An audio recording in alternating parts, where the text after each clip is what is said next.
तो एक बार थोड़ा सा बाइनोमियल रिवाइज करते हो फिर आगे चलेंगे।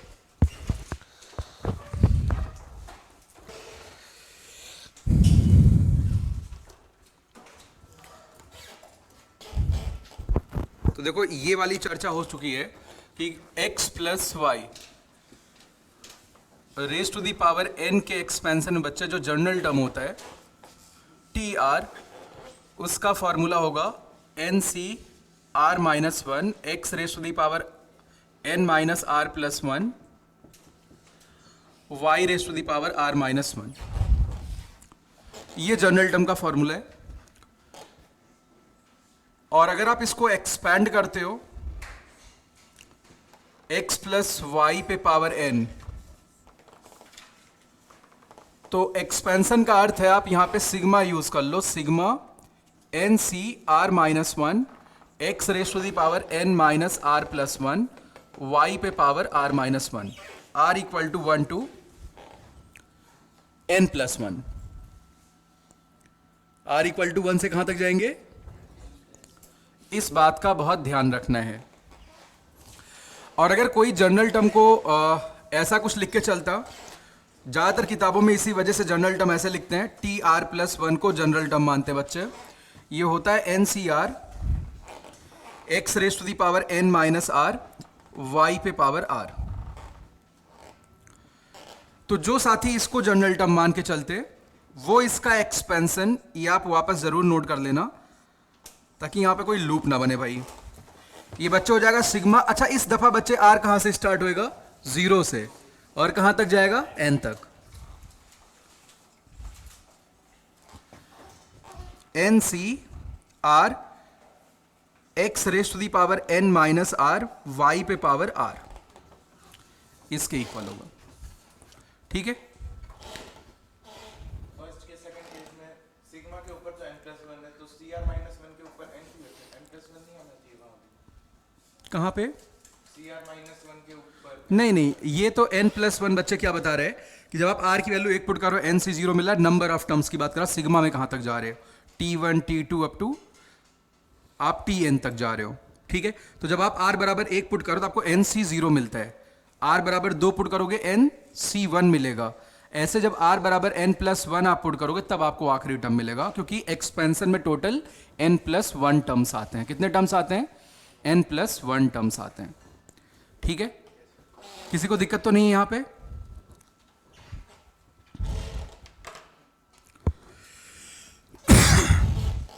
अच्छा, जो मित्र लोग टी आर प्लस वन लिखते हैं वो आर कहां से शुरू करेंगे, जीरो से।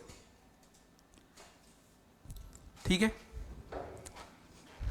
कितना अच्छा मेरे पीयूष सिंगल ने देखो बोर्ड साफ किया, मजे आ गए, वीडियो बढ़िया रिकॉर्ड हो रही है आज।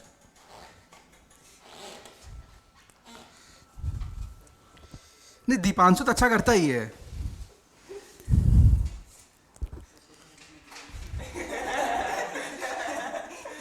लेकिन अभी दो ही का देखा है, अब बारी आएगी तुषार से, अब देखते हैं कैसे कबड्डी खेल के जाता है।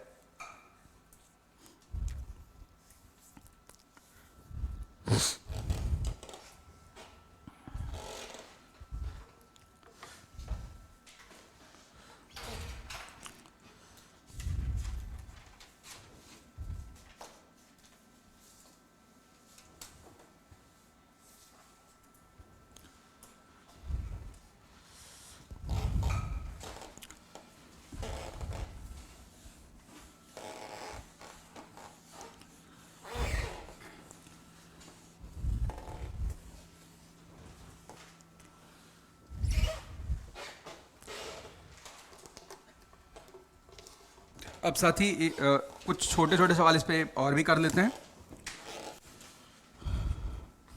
तो प्रॉब्लम है sigma sigma 100 C r 100 minus x raise to the power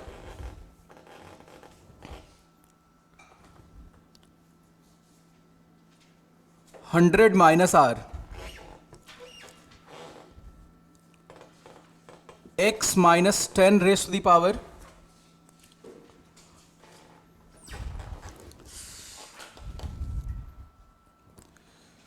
और r इक्वल टू 0 से वेरी कर रहा है बच्चे 100 तक. You have to simply obtain this summation. तो बहुत सीधा सवाल है. आप कंपेयर करो लाल, ये वाला फॉर्मेट जो ये जनरल टर्म लिखा हुआ है ये इसी से मैच कर रहा है. NCR x पे power n minus r, y पे पावर r. तो ये r बराबर 0 से n किसका एक्सपेंशन है? x प्लस वाई पे पावर n. यानी ये पूरी की पूरी वैल्यू, ये x और ये y बच्चे बराबर हो जाएगी 100 minus x plus x minus 10 raise to the power 100. यानी 1 यानी एक्स कर जाए 90 आएगा. तो 90 पे पावर बच्चे आ जाएगा 100. एक और सवाल इस पे लिख लेते हैं.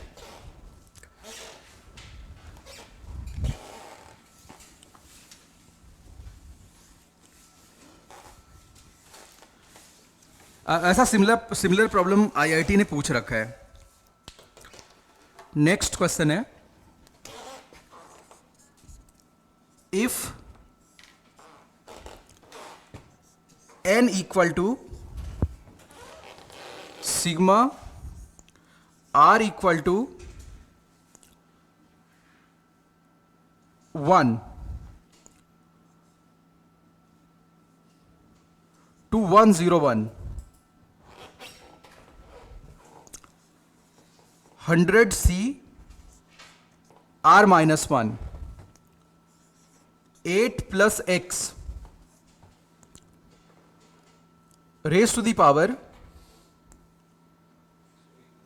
101 minus r, 1 minus x raised to the power r minus 1. If n equal to this, then find total number of digits. Then find total number of digits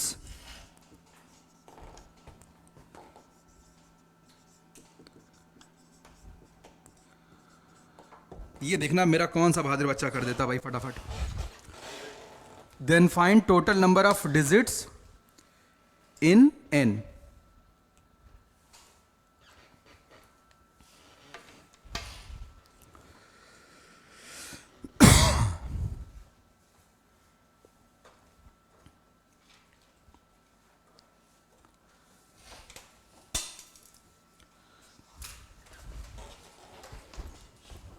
जल्दी करो भाई,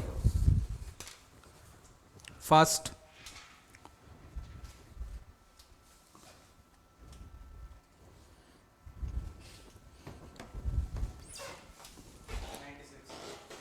नाइन्टी सिक्स. देखो भाई, एक साथी ने आंसर किया भाई, इसमें टोटल 96 डिजिट आएंगे. शायद ये कुछ सही रास्ते पे हैं, हमें ऐसा लग रहा है.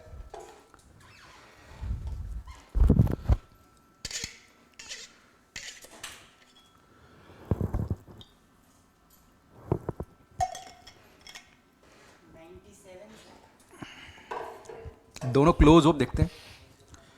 आप लोग अपना आपस में आंसर मैच मत करो, अपना सॉल्यूशन खुद देख लो.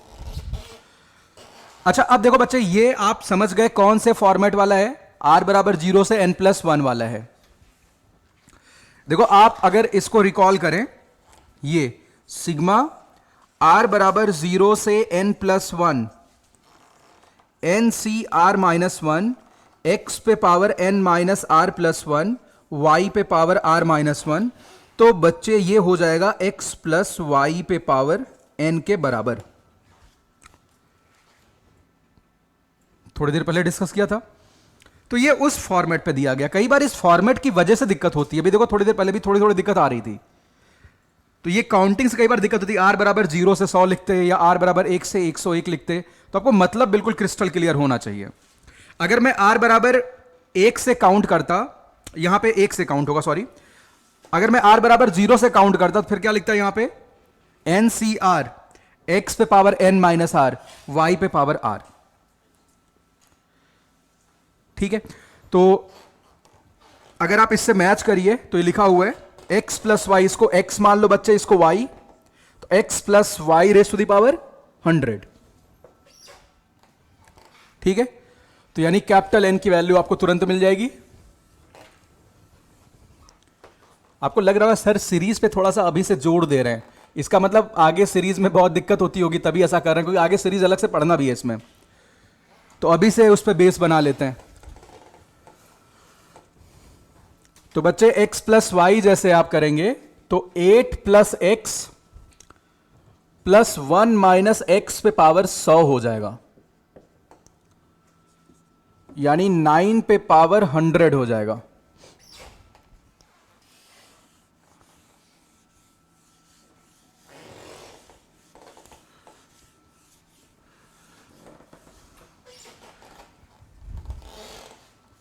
नंबर ऑफ डिजिट निकालने हैं, तो बच्चे नंबर ऑफ डिजिट बतलाना किस बेस पे आसान होता है? 10 बेस पे। अगर मैं कहूं कि 10 पे पावर 1 लिखा हुआ है, आपको पता है इसमें नंबर ऑफ डिजिट 1 प्लस 1 होंगे यानी 2। अगर 10 स्क्वायर लिखा बच्चे, 10 स्क्वायर का अर्थ होता 100, तो डिजिट होंगे 2 प्लस 1। सिमिलरली अगर 10 पे पावर मान लिया y लिखा हुआ है, तो नंबर ऑफ डिजिट होंगे y प्लस 1। एक और बात ध्यान देने वाली है, अगर 10 पे पावर ऐसे कुछ लिखा गया हो x पॉइंट समथिंग, तो आप इसका इंटीजर पार्ट लेते हो। कौन सा पार्ट लेते हो? इंटीजर पार्ट, यानी जो नंबर ऑफ डिजिट होगा वो x प्लस 1 होगा। तो 9 पे पावर 100 को बच्चे किस बेस पे कन्वर्ट कर देना चाहिए? 10 बेस पे। तो देखो यहां पे n बराबर इतना आ रहा है, जिस बेस पे बदलना है आप उसी बेस का लॉग ले लो दोनों तरफ का, यानी लॉग। देखो दुख वाली बात ये कई सारे बच्चों को ये फंडा पड़ता है लेकिन यहां पे कर नहीं पाए इस सवाल को। वापस आप n को 10 के पावर के फॉर्म में लिख दो,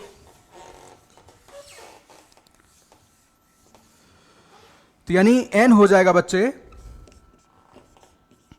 10 पे पावर, ये 100 तो बाहर आएगा, 100 log 9 base 10।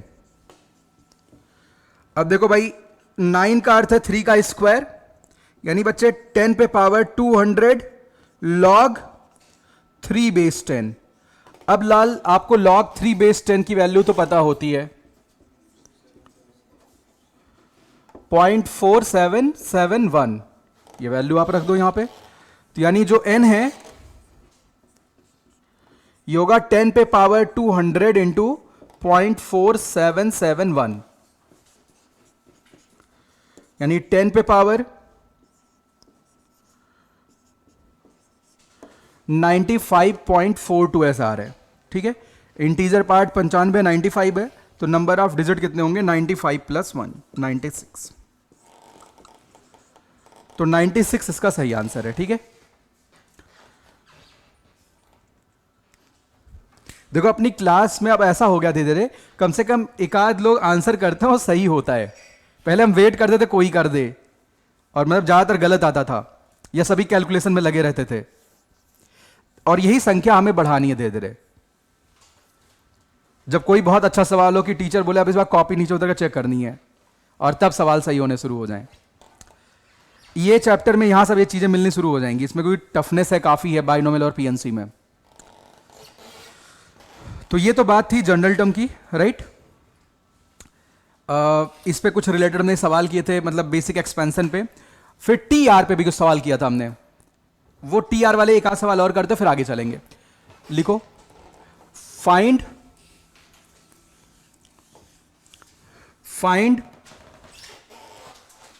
Ratio of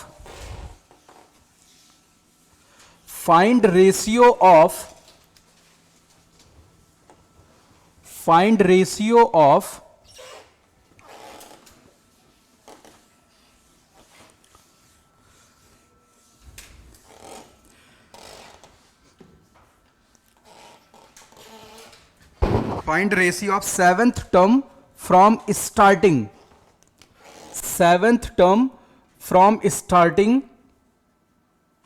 to seventh term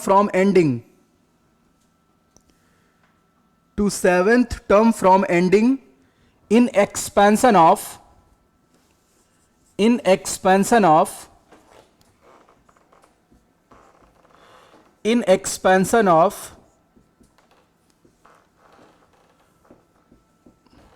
root x plus 2 upon root x raise to the power 100। अभी कोई कुछ करेगा नहीं। एक मिनट वेट करो लाल, जरा इस चीज को थोड़ा सा फील करने की कोशिश करते हैं।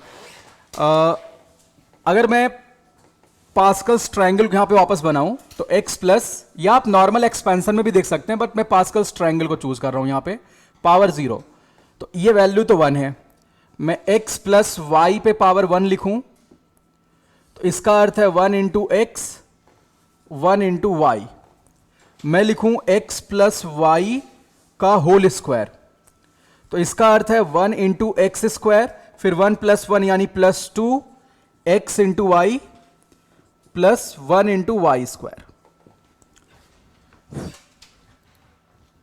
अगर मैं यहां पे लिखूं x प्लस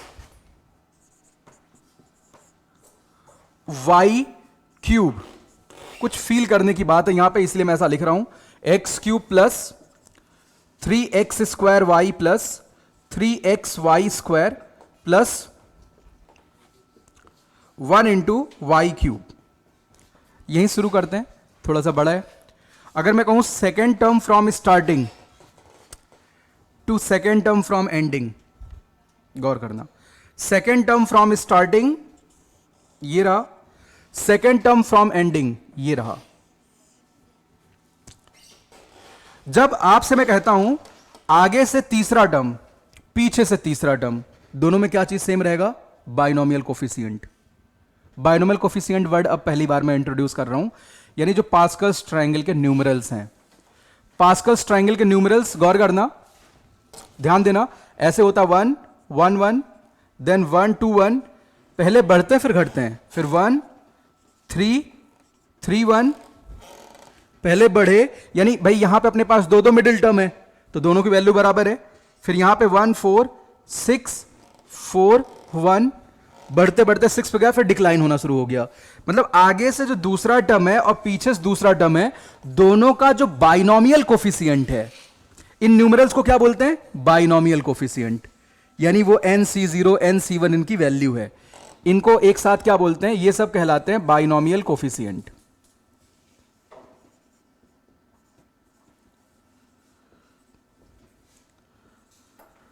ये बच्चे बाइनोमियल कोफिशिएंट हैं, ठीक है। तो हमने देखा क्या कि बाइनोमियल कोफिशिएंट जो है पहले ऐसे बढ़ते हैं, देन वो डिक्लाइन कर जाते हैं, लाइक दिस, ठीक। तो इसका मतलब आगे से दूसरा पीछे से दूसरा बराबर, आगे से तीसरा पीछे से तीसरा बराबर, आगे से 10वां पीछे से 10वां बराबर, कोफिशिएंट्स बराबर होंगे, बाइनोमियल कोफिशिएंट्स बराबर होंगे। अब देखो अगर मैं पीछे से दूसरा टर्म निकालना चाहूं, आगे से दूसरा टर्म पता, पीछे से दूसरा टर्म निकालना चाहूं, मैं कहूंगा y और x को फ्लिप कर दे। भाई गौर करना यहां पे क्या गणित चल रही है, y और x को फ्लिप कर दे और इसको एक्सपेंड कर ले, तो 1 into y cube plus 3 y square into x. कुछ याद आ रहा है आपको? 3 वाई स्क्वायर एक्स प्लस यहां क्या आएगा भाई? 3 y x square plus x cube. भाई कोफिशिएंट तो सेम था, जब मैंने y प्लस एक्स किया तो इसका जो दूसरा टर्म है आगे से, वो इसके केस में पीछे से दूसरे टर्म के बराबर हो गया। ये फील कर पा रहे हो आप लोग? यानी अगर आपसे कोई कहे x प्लस वाई पे पावर 100 के एक्सपेंशन में आगे से 7वां टर्म और पीछे से 7वां टर्म, बोला देख भाई आगे से 7वें टर्म का जो बाइनोमियल कोफिशिएंट रहेगा वो पीछे से 7वें के बराबर होगा। अब हमें बराबर क्या करना है? x और y के पावर को देखना है। तो सबसे अच्छी चीज क्या है कि मैं y प्लस एक्स का एक्सपेंशन कर दूं। क्या कर दूं? y प्लस एक्स का एक्सपेंशन, और आगे से ही 7वां टर्म काउंट कर लूं। पीछे से कौन गिने? आगे से काउंट करना आसान है। ये बात फील कर पा रहे हो आप लोग? किसी को दिक्कत तो नहीं है? तो आई थिंक ये पिक्चर अब काफी क्लियर हो गया होगा, ठीक है। तो बच्चे अभी सवाल पे आते हैं, इसके बाद ये कहानी आप जरूर नोट कर लो।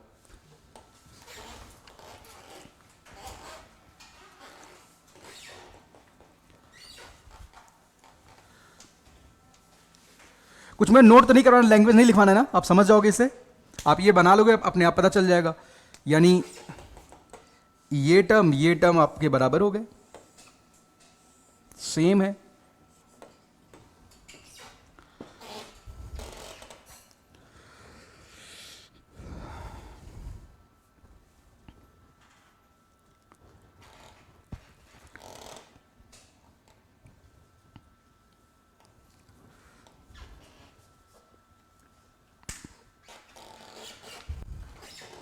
मतलब ये ऐसा कोई मतलब थ्योरी नहीं है कि मुझे पीछे सातवां टर्म निकालना था, तो जो मैंने, ये बस एक पैटर्न है, मैंने उसे ऑब्जर्व किया, उसके बेसिस पे बोल दिया।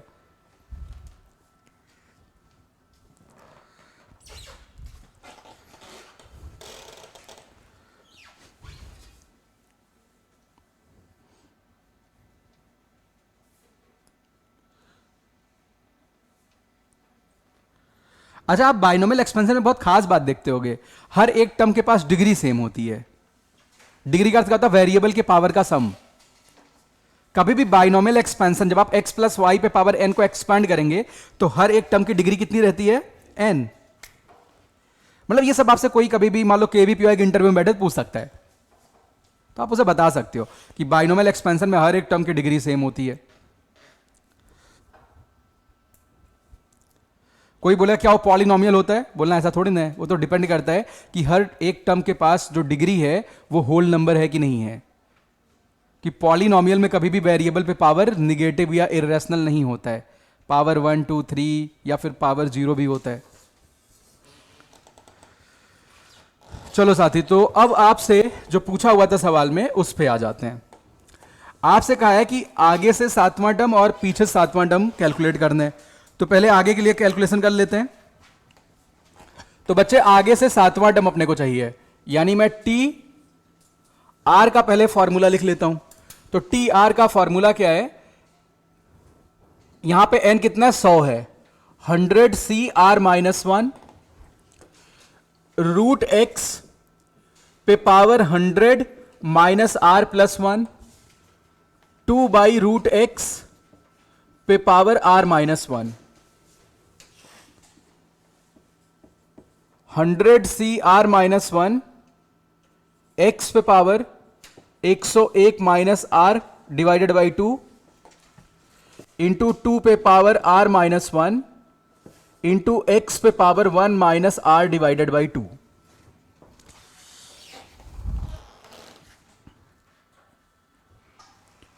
ठीक है, यहां तक कोई दिक्कत तो नहीं है? ये मैंने जनरल टर्म लिख लिया। अब देखो साथी, मुझे आगे से सातवां टर्म चाहिए, तो आर की वैल्यू में यहां 7 पुट कर दूंगा, 7। तो यह आएगा 100 सी 7 माइनस 1 यानी 6 इंटू एक्स पे पावर 101 माइनस 7। ये कितना हो जाएगा? 94। 94 बाई 2 47 होगा, इंटू 2 पे पावर 6 इंटू एक्स पे पावर 1 माइनस 7 बाई 2 यानी -3। ये बच्चे आगे से आपने सातवां टर्म निकाल लिया। अब पीछे से सातवां चाहिए, तो पीछे से सातवां कैलकुलेट करने के लिए अपन सीरीज को ऐसे लिख लेंगे।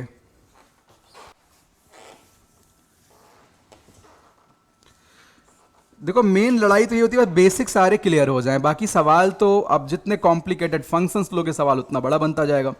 पावर 100 लिखा हुआ है, तो लाल अब आप आगे से पीछे सातवें टर्म के लिए इन्हीं को पलट दिया, y प्लस एक्स कर दिया। Got it? जनरल टर्म बच्चे आपके पास है ही है, वहां पे वैल्यूज आप चेंज करोगे, यहां पे 2 बाई रूट एक्स आएगा, वहां पे रूट एक्स आएगा, तो इसका जनरल टर्म लिख लेते हैं। ये होगा 100 C R minus 1 2 divided by root x पे power 101 minus r by 2 into x पे पावर आर माइनस 1 बाई 2। ये अब सही है, ठीक है। यहां पे भाई अब सारी वैल्यूज अगर आप रख दो बच्चे, आर की वैल्यू आप 7 पुट करोगे, इसका जनरल टर्म है, सॉरी, यानी ये टी आर है इसके लिए, तो T7 यहां निकाल लो।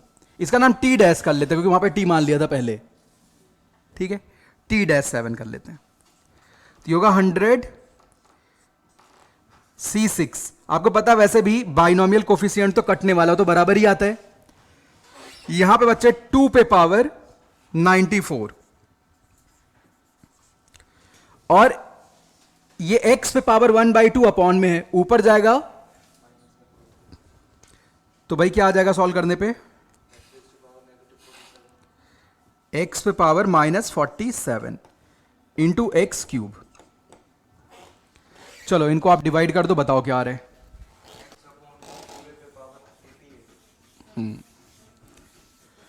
रेशियो पूछा बच्चे, आप इनको डिवाइड कर दो, यानी आगे से 7वां टर्म अपॉन पीछे से 7वां टर्म। अच्छा एग्जाम में ये भी गलती हो जाती कई दफा, हम पीछे वाले को ऊपर कर देते हैं और इसको वो रिवर्स कर देते हैं रेशियो। ऑब्जेक्टिव पेपर में तो ये भी गलती की संभावना बनी रहती है। तो 100C6 कट जाएगा, बाकी x पे पावर ऊपर 47 है, नीचे -47 है, तो अगर x पावर 6 ले आएंगे तो यहां पे -41 हो जाएगा, ऊपर जाएगा तो x पे पावर 88 हो जाएगा, यानी ये होगा x raise to the power 88 और यहां पे अपॉन 2 पे पावर 88। ये आ रहा जी, ठीक है, यानी x अपॉन 2 पे पावर 88 आ गया।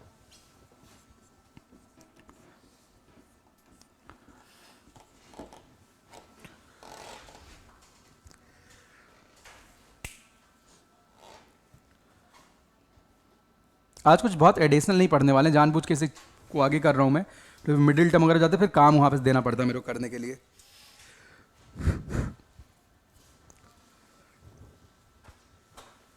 नेक्स्ट प्रॉब्लम लिखो साथी, find the term independent of x,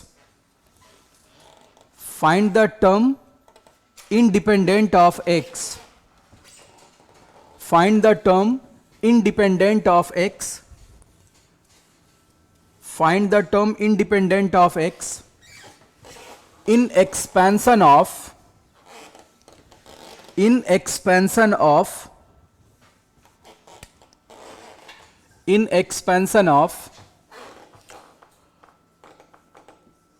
root x minus 3 divided by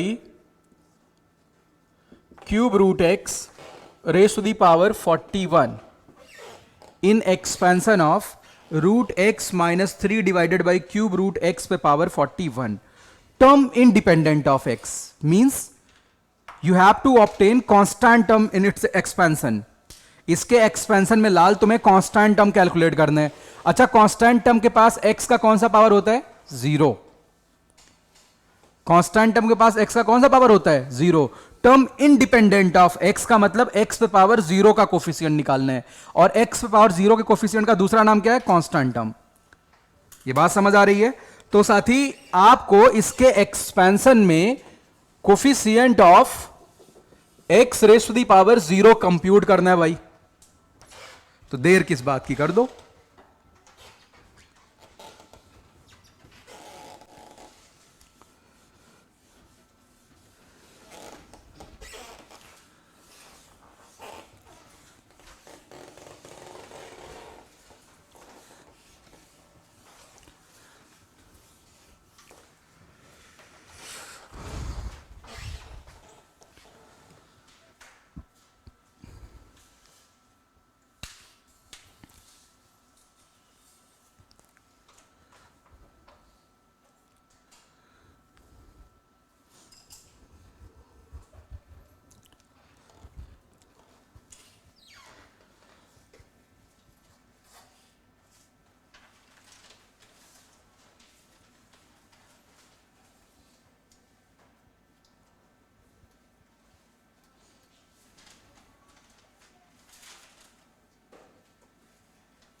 calculation बहुत ही सूझबूझ के साथ करना, गलती हो जाएगी।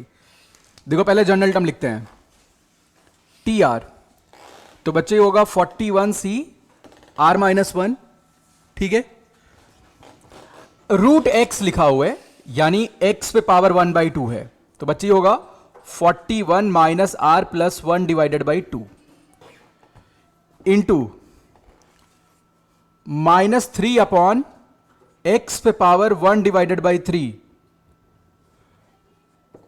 पे पावर R-1।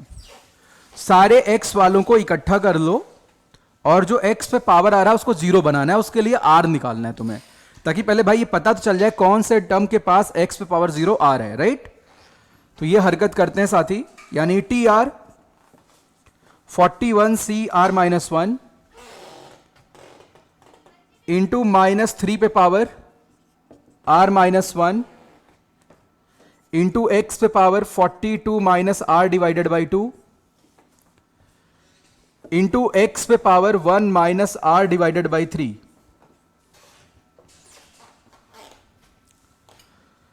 इसको सिंप्लीफाई कर लो, और इनसे तो कोई मतलब है नहीं, यहां पे x के पावर्स को ऐड करना है बच्चे, तो x के पावर्स को इकट्ठा करना है, यानी x पे पावर एलसीएम लेंगे तो 126 टू 128 -5 R होगा, ये होगा जी। बाकी जो आ रहा है उसको लिख लो, वैसे अपने को अपना आंसर मिल चुका है। 41 CR-1 इंटू -3 पे पावर R-1। तुमसे क्या पूछा था? Find the term independent of x, यही पूछा हुआ है ना। तो मतलब तुम्हें वो r की वैल्यू बतानी है, कौन सा टर्म होगा जो इंडिपेंडेंट ऑफ x r है। तो यानी x के पावर को बच्चे आप शून्य करेंगे, जीरो करेंगे। एलसीएम में कुछ भी आ जाएगा, उससे कोई फर्क नहीं पड़ने वाला है, बट हाँ आएगा 6। तो एलसीएम में 6 आएगा, पावर को जीरो कर दो, तो यानी 128 - 5R बराबर 0। तो बच्चे R की वैल्यू आ गई 128/5 और अपन रोने लगे। ऐसा कोई भी R नहीं मिला। R क्या होना चाहिए था? R कैसा नंबर होना चाहिए बच्चे? Natural number. अच्छा, अगर TR+1 लिखते तो होल नंबर।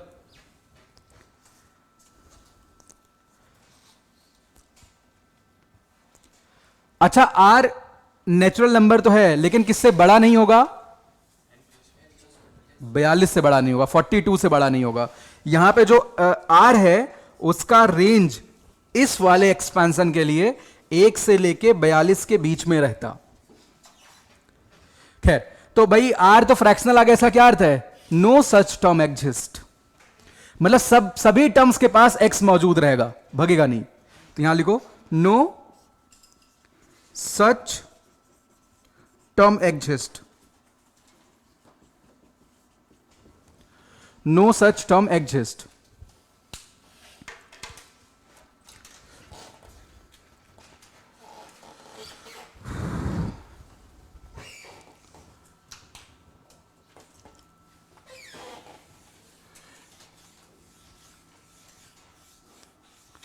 नेक्स्ट लिखो,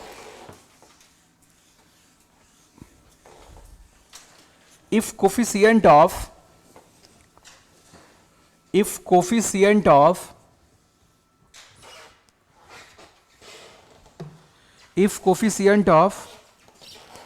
x raised to the power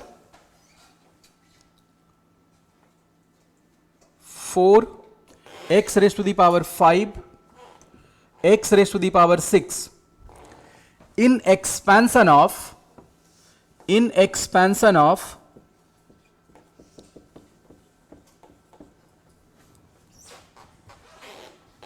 2 plus x raised to the power 18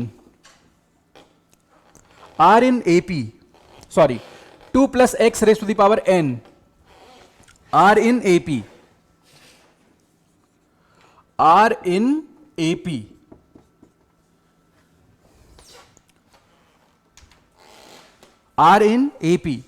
then मैं कॉपी करने की कोशिश कर रहा हूं आईआईटी एडवांस के प्रॉब्लम को। अगर कुछ कॉम्प्लिकेटेड डेटा आएगा देन हाथ खड़े कर देंगे, एडमिट करेंगे यार, ठीक है, डेटा एग्जाम में अच्छा आता है, यही एज्यूम करके आगे बढ़ जाएंगे। वैसे चिंता मत करो, बहुत कोशिश करी मास्टर ने। 6 आर इन AP, देन सवाल खत्म नहीं हुआ यहां पे। देन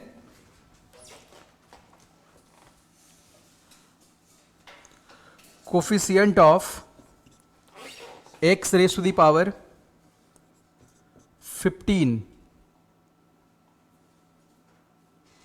in expansion of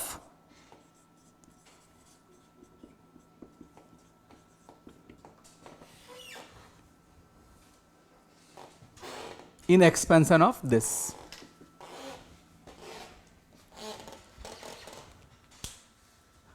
तो पहले जो इंफॉर्मेशन दी गई उससे आप क्या करेंगे, एन की वैल्यू निकालेंगे। वो जब मिलेगा फिर आप इसमें coefficient of x power 15 calculate करेंगे।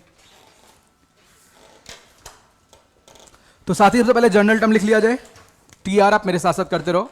इसका जनरल टर्म टी आर योगालाल N C R minus one 2 पे power N minus are plus one X पे पावर आर माइनस वन।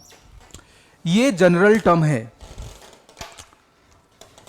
अब बच्चे x पे पावर 4 के लिए r की वैल्यू क्या पुट करनी है, 5। पक्का? यानी भाई यहां पे पहले r की वैल्यू 5 पुट कर देते हैं क्योंकि x पे पावर 4 का कोफिशिएंट चाहिए था। राइट? कोई दिक्कत तो नहीं किसी को? तो बच्चे यहां पे आएगा NC4 2 पे power n minus 3 n minus 4 आएगा इंटू एक्स पे पावर 4। एक्स पे पावर 5 कब आएगा, जब r 6 ले लिया जाए। ठीक है, तो बच्चे T6 निकालते हैं। तो NC5 2 पे power n minus 5 into x पे पावर क्या आएगा बच्चे? अरे बोल भाई, समझ आ रहे? इसके बाद लाल x पावर 7 चाहिए, सॉरी 6 चाहिए, तो r की वैल्यू 7 पुट करेंगे। NC7 x पे पावर n माइनस 6 x पे पावर 6।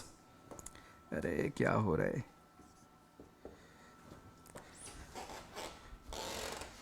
लगता सत्यनारायण भगवान की कथा कहनी पड़ेगी। सत्यनारायण भगवान को जानते हो? खूब चलती पूजा यहां पे मैंने सुना हुआ है, होता ना, बोलो सत्यनारायण भगवान की जय। ये सब मिल गया भाई अपने को। अब इनके कोफिशिएंट्स तुम्हें पता है बच्चे, पावर 4 का ये, पावर 5 का यहां पे ये एपी में है। ठीक है, तो एपी का आप तो बहुत परिचित हो। AP is just like golgappa for you. हाँ साथी, यहां पे 6 होगा। तो देखो बच्चे, x पे पावर 5 का कोफिशिएंट, गौर करो, x पे पावर 5 का कोफिशिएंट क्या है, NC5। NC5 2 पे पावर n माइनस 5, ये x पे पावर 5 का कोफिशिएंट था। पावर 4 का कोफिशिएंट जो भी है ये लिखा हुआ है NC4 2 पे पावर n माइनस 4, और 6 का NC6 2 पे पावर n माइनस 6, और इनको बोला गया ये एपी में है। देखो ऑर्डर गलत लिख दिया मैंने, पावर 4 5 ऐसे था, तो आप समझ रहे हो ना, यानी 2 times this one equal to this plus this. तो 2 टाइम्स NC, ऐसा क्यों लिख रहे हैं समझ आ रहा है आपको? अगर ABC AP में है तो 2B बराबर कितना होगा, A प्लस C, तो इक्वल टू बच्चे होगा NC4 इंटू 2 पे पावर n माइनस 4। तो अब आपको ये समझ आ गया कि अगर बहुत ही बेसिक से कैलकुलेशन शुरू किया जाए और कैलकुलेशन में गलती ना करें, तो ऐसे सवाल बहुत आसान हो सकते हैं। तो बच्चे यहां तक की कहानी तो भाई पूरी हुई। अब ये 2 पे पावर n चल रहा है, विध्वंसक है, इससे निपटना है। पहले इस 2 को भगा दिया जाए, इस 2 को भगा दें। 2 इंटू 2 पे पावर n माइनस 5, आप साथ साथ लिखते रहना। 2 इंटू 2 पे पावर n माइनस 5 कितना हो जाएगा, 2 पे पावर n माइनस, भगा दिया इसे, कोई दिक्कत तो नहीं है। अच्छा, सब में से 2 पे पावर n बाहर आएगा, आएगा कि नहीं आएगा भाई? आप सभी इस टर्म को क्या लिख सकते हो आप, 2 पे पावर n इंटू 2 पे पावर माइनस 4, इसको 2 पे पावर n इंटू 2 पे पावर माइनस 4। ऐसा क्यों लिख रहे हैं? क्योंकि मल्टीप्लीकेशन में पावर से ऐड होता है अगर बेस सेम है। यहां पे 2 पे पावर n इंटू 2 पे पावर माइनस 6। तो हमारे बहादुर बच्चों, आपको नजर आया 2 पे पावर n तो उड़ने वाला है। चलो भाई, कुछ अच्छा लगा देख के। ये भी खत्म हुआ, 2 पे पावर n खत्म हो गया। तो यहां बचा NC5। 2 पे पावर माइनस 4 का अर्थ है 1/2 पे पावर 4 यानी 16। यहां पे NC4 2 पे पावर -4 का अर्थ है 16। यहां पे NC6 यहां पे 2 पे पावर -6 का अर्थ कितना हुआ 64। बोले सर अपॉन में देखना भी पसंद नहीं है तो 64 से मल्टीप्लाई कर दोनों तरफ। बोलो सवाल ही देखना पसंद नहीं है फिर तो कुछ नहीं कर सकते, सवाल तो करना पड़ेगा। 64 से मल्टीप्लाई कर दो।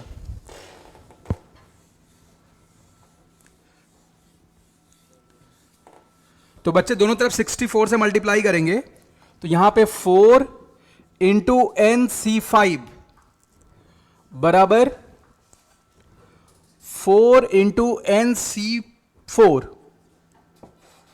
Plus NC6। अब कैसे इसको सॉल्व किया जाए, यहां तक आ गए। हाँ अब क्या करेंगे, कोई बता सकता है? भाई NCR का फॉर्मूला पता है तो NCR को ब्रेक करेंगे। NCR कितना होता है n factorial upon r factorial n minus r factorial. Use करो बहुत कुछ कट जाएगा। तो भाई ये 4 into n factorial upon 5 factorial n minus 5 factorial, ठीक है, बराबर 4 into n factorial upon n minus 4 factorial 4 factorial, और यहां पे होएगा n factorial upon 6 factorial n minus 6 factorial. बोलो मास्टर साहब अब क्या करोगे, मामला बहुत कठिन कठिन सा नजर आ रहा है। n फैक्टोरियल उड़ गए,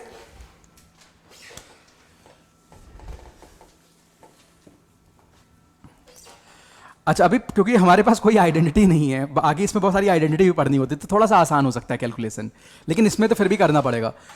n माइनस 5 n माइनस 4, इसमें सबसे छोटे वाले को पकड़ो, n माइनस 4 है, इसको 6 तक लेके चलना है तो क्या लिखेंगे n minus 4 into n minus 5 into n minus 6 factorial. क्या लिखा ये, जैसे मैं लिखूं n फैक्टोरियल, उसको आप क्या लिख सकते हो n into n minus 1 into n minus 2 factorial, या n into n minus 1 into n minus 2 into n minus 3 factorial. कोई दिक्कत तो नहीं है, वापस रिपीट करता हूं, मैं लिखूं 5 फैक्टोरियल, कोई कहे यार 5 इंटू 4 फैक्टोरियल, बात तो एक ही है कि 5 इंटू 4 इंटू 3, तो बाकी 4 को एक फैक्टोरियल मान लिया। आप 5 फैक्टोरियल को 5 इंटू 4 इंटू 3 फैक्टोरियल भी लिख सकते हो। Got it? तो अब ये वाली बात यूज करेंगे। तो देखो भाई यहां पे 5 है, 4 अपॉन 5 फैक्टोरियल, इससे तो बाद में निपटेंगे, n माइनस 5 फैक्टोरियल है, तो बच्चे n minus 5 into n minus 6 factorial. n minus 6 को उड़ाना है इसीलिए ऐसा कर रहे हैं, बराबर 4 अपॉन, यहां बच्चे n माइनस 4 लिखा हुआ है तो n minus 4 into n minus 5, जिस चीज का डर था वो हो गया, चिंता मत करो लेकिन अभी भी, क्योंकि डर के आगे जीत है। 4 फैक्टोरियल, लास्ट 6 फैक्टोरियल लिखा हुआ है, n माइनस 6 को ऐसे रहने दो, तो यानी 1 upon 6 factorial n minus 6 factorial. बस साथी ये और ये बड़ा सा उड़ गया। पूरी बात समझ आई? तो और आसान हो गया। अब लगता है क्वाड्रेटिक बन जाएगा अंत में जाके, कोई बहुत बड़ा तो नहीं बनेगा, ये भी नजर आ गया अपने को। अरे बातें नहीं, यहां तक की कहानी समझ आई लाल? अरे इतना धीरे धीरे कर रहा हूं, कोई दिक्कत तो नहीं भाई? ये देखो 4 अपॉन 5 फैक्टोरियल है। अच्छा अब इन फैक्टोरियल 5 फैक्टोरियल 4 फैक्टोरियल 6 फैक्टोरियल, चलो अभी इससे निपटते हैं थोड़ी देर में। 4 अपॉन 5 फैक्टोरियल, तो 5 इंटू 4 फैक्टोरियल लिख लिया, n माइनस 5 को छोड़ दिया, बराबर 4 upon n minus 4 into n minus 5 लिख लिया, इंटू 4 फैक्टोरियल लिख दिया बच्चे यहां भी, प्लस 1/6 फैक्टोरियल है, इसको लिखा 6 इंटू 5 इंटू 4 फैक्टोरियल। कोई दिक्कत तो नहीं है? बोलो यार अब क्या करेंगे, सबसे 4 फैक्टोरियल उड़ा देंगे। इतना काम कर लिया, मामला चिल। अब तो बहुत आसान सा फ्रैक्शन बन गया, यानी अब इसको रिड्यूस करते हो यहां पहुंचा दिया भाई। 4/5n-5, भाई सभी साथियों को पूरी कहानी समझ आ रही है अच्छे से, plus sorry equal to 4/n-4 प्लस 1/6 × 5। एलसीएम ले लो, क्वाड्रेटिक बना लो, फटाफट सॉल्व कर लेते हैं इसी को। तो मुझे नहीं लगता कि बहुत ज्यादा गंदा क्वाड्रेटिक बनेगा। क्यूबिक, अरे गुरुजी,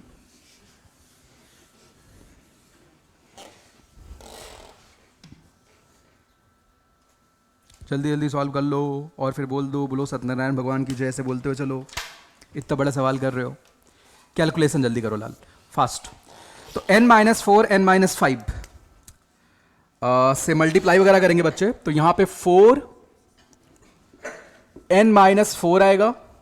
अच्छा 6 × 5 से भी मल्टीप्लाई करते हुए चलना है, तो इंटू एक 6 भी आ जाएगा यहां पे, बराबर 4 × 6 × 5 आ जाएगा, प्लस n-4 × n-5, ये बनेगा लाल। ठीक है, सभी लोग चेक कर लो, यही बन रहे। ठीक है लाल, कोई दिक्कत तो नहीं है। अब इसको सिंप्लीफाई करते हैं, यानी यहां पे 24n - 96 = 120, कोई बहुत बड़ा नंबर नहीं है, n² - 9n + 20। वाह, मास्टर जीत गया लगता है, डेटा अच्छा। ठीक है, ऐसा कुछ आ गया, ये आ रहा है जी, बताओ। आप सबको सेम साइड ले आते हैं, तो बच्चे यहां से आएगा n² - 33n, और 140 + 96 का अर्थ हो जाएगा 236। बोलो बच्चे, ये आ रहा है?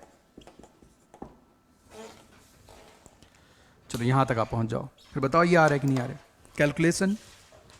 अच्छा, पता चल गया ऐसे सवालों को टैकल कैसे करने। n में इक्वेशन n की वैल्यू निकालेंगे और अपने को जो लिखा था 2 + x⁴n वो मिल जाएगा।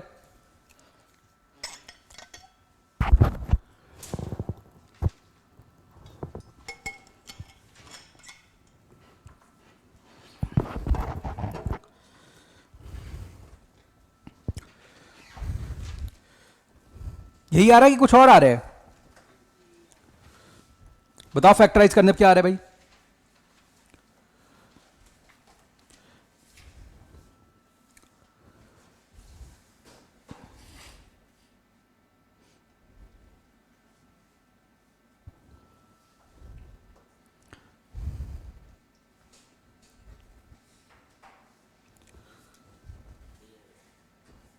फैक्टराइज हो रहे हैं, क्या बना फैक्टर? 33 ± √140। नहीं, उस पर मत जाओ यार, पहले मिडिल टर्म स्प्लिटिंग से करो, बहुत बड़ा कैलकुलेशन हो जाएगा वहां पे श्रीधराचार्य में। उससे तो सर हो नहीं रहा, तभी वो क्वाड्रेटिक फॉर्मूला नहीं हो रहे? तो हो सकता है एक प्रॉब्लम क्या आ सकती है यहां पे, जैसे डर लग रहा था कि n इरेशनल आ जाए, तो इसका मतलब कभी भी उसके 3 कॉन्सिक्यूटिव टर्म्स एपी में नहीं हो सकते हैं, जो कोफिशिएंट्स हैं कभी भी एपी में नहीं हो सकते हैं। लेकिन जब भी सवाल दिया होगा तो वही वाली कहानी, डेटा अच्छा ही रहेगा, वो एपी में होंगे, n की वैल्यू आएगी। अब इसको वेरीफाई करते हैं। किसी के पास मोबाइल है?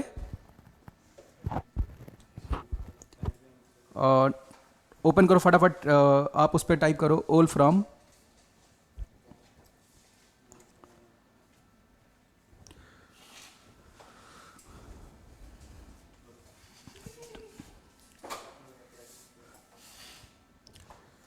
ठीक है, तो ये बाकी लोग नोट कर लो इसे फटाफट, पूरी कहानी।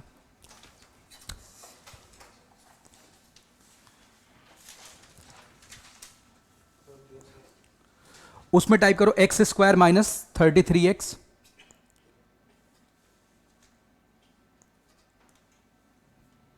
-33x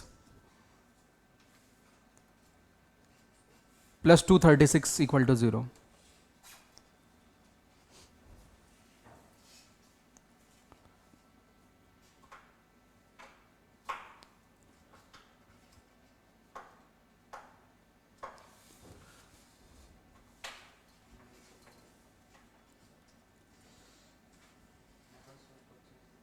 एक्स की वैल्यू आ रही है 33/2 minus root 145/2 plus irrational roots आ रहे हैं, तो यहां पे बच्चे लिख लो n doesn't belongs to natural number, जबकि n को नेचुरल नंबर होना चाहिए था, राइट? बाकी लोगों ने, साथियों ने क्वाड्रेटिक फॉर्मूले से देख लिया था minus b plus minus root b square minus 4ac से कि रूट के अंदर वाली क्वांटिटी परफेक्ट स्क्वायर नहीं बन रही है। तो इसका मतलब जो मैंने सवाल दिया था उसमें कोफिशिएंट्स कभी एपी में नहीं होंगे, अगर एपी में होते तो एन की कुछ ना कुछ वैल्यू आती, राइट? जब भी आपसे सवाल कोई पूछेगा तो एन की वैल्यू निकल के आएगी ऐसे केस में। तो अपना तो पूरा डेटा इनवैलिड हो गया, ठीक है? तो अपना तो क्या हुआ कि ये पॉसिबल ही नहीं है, नॉट पॉसिबल। आप ये लिख लो बस। खैर एग्जाम में एक नॉन ऑफ दीज नाम का भी आंसर होता है। रियली ऐसी प्रॉब्लम वहां पे भी आती है, नॉट पॉसिबल।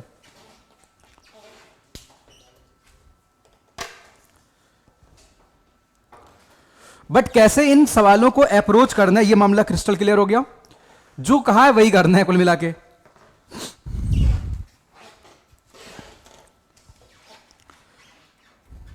एक आखिरी सवाल और कर दो आप फटाफट।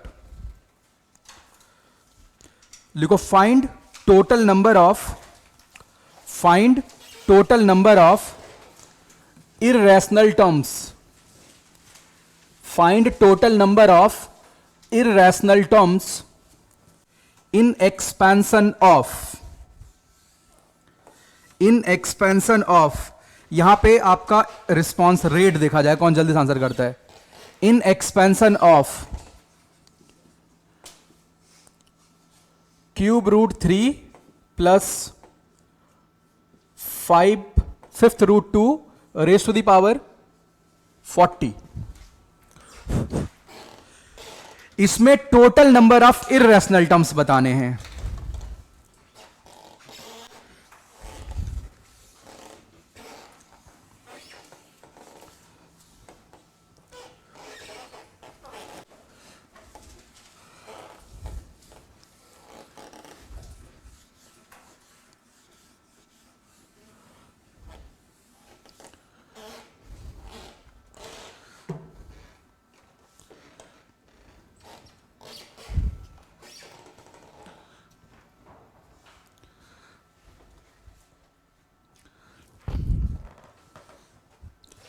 तो लॉजिक क्या यूज करेंगे लाल?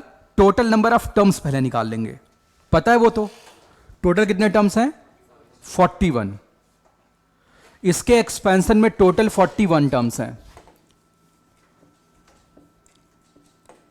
और इनमें से क्या माइनस कर देंगे? Number of rational terms. तो नंबर ऑफ इररेशनल टर्म्स का अर्थ है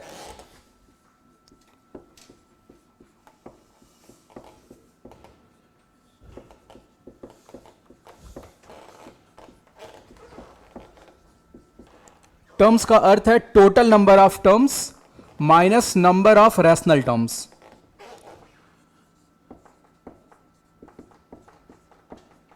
अच्छा बच्चे, रैशनल टर्म का क्या अर्थ हुआ?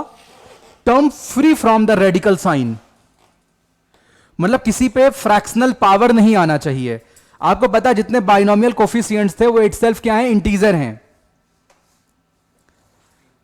तो उनके साथ कोई इरेशनल नंबर नहीं आना चाहिए। मतलब 2 और 3 पे जो भी पावर्स हैं वो बेसिकली कैसे होने चाहिए लाल? कैसे होने चाहिए? 2 और 3 पे जो पावर्स हैं वो इंटीजर टाइप के होने चाहिए, फ्रैक्शनल पावर नहीं होने चाहिए। रेडिकल साइन से फ्री बनाना है उनको।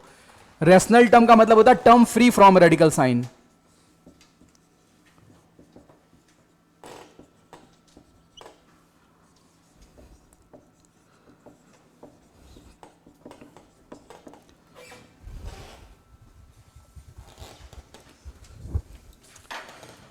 तो बच्चे गौर करो,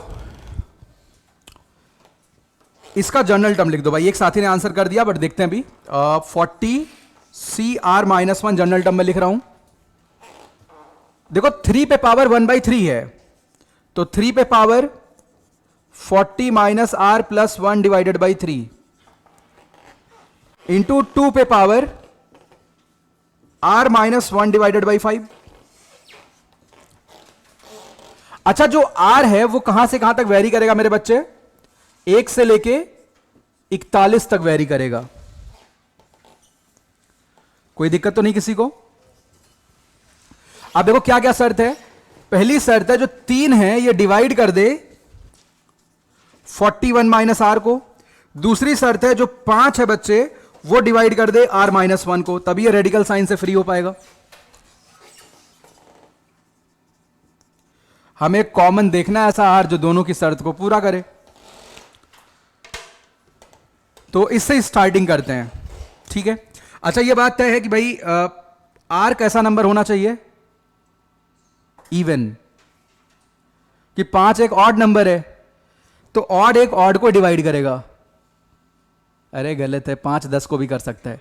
थोड़ा सोचा करो आगे पीछे। तो चेक करना शुरू करते हैं, ये तो मजे लेता हूं। r की वैल्यू पहले 1 रखते हैं, ये खुश है, नाराज है ये। 2 लेते हैं, कोई सवाल ही नहीं है, अब तो 6 से पहले बात नहीं होगी। तो 6 लेते हैं, तो r 6 लेंगे तो इसको डिवाइड कर रहे हैं। यहां पे 6 लेंगे तो कितना आ रहा है? 35। डिवाइड नहीं कर रहे। 6 के बाद आगे चलते हैं, 11।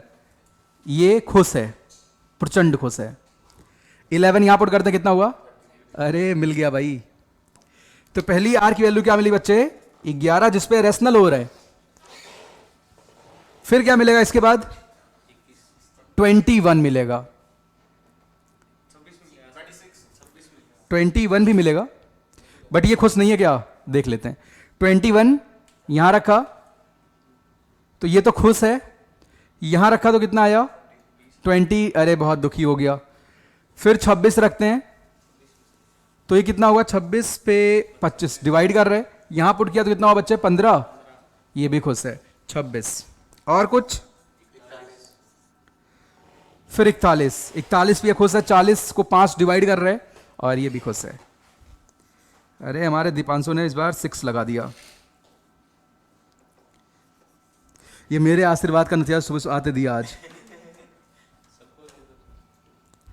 ऐसे थोड़ी ना होता है यार। जो बोर्ड तुमने पुण्य कमाया है, कमाना पड़ता है। फ्री में बांटी गई चीज कभी नहीं मिलती है, तुमने कमाया है ये आशीर्वाद। चलो ठीक है। तो कितने टर्म हो गए? 3 टर्म्स कैसे होंगे बच्चे? रैशनल। तो 41 में से 3 माइनस कर दो। तुमने 39 बोला था।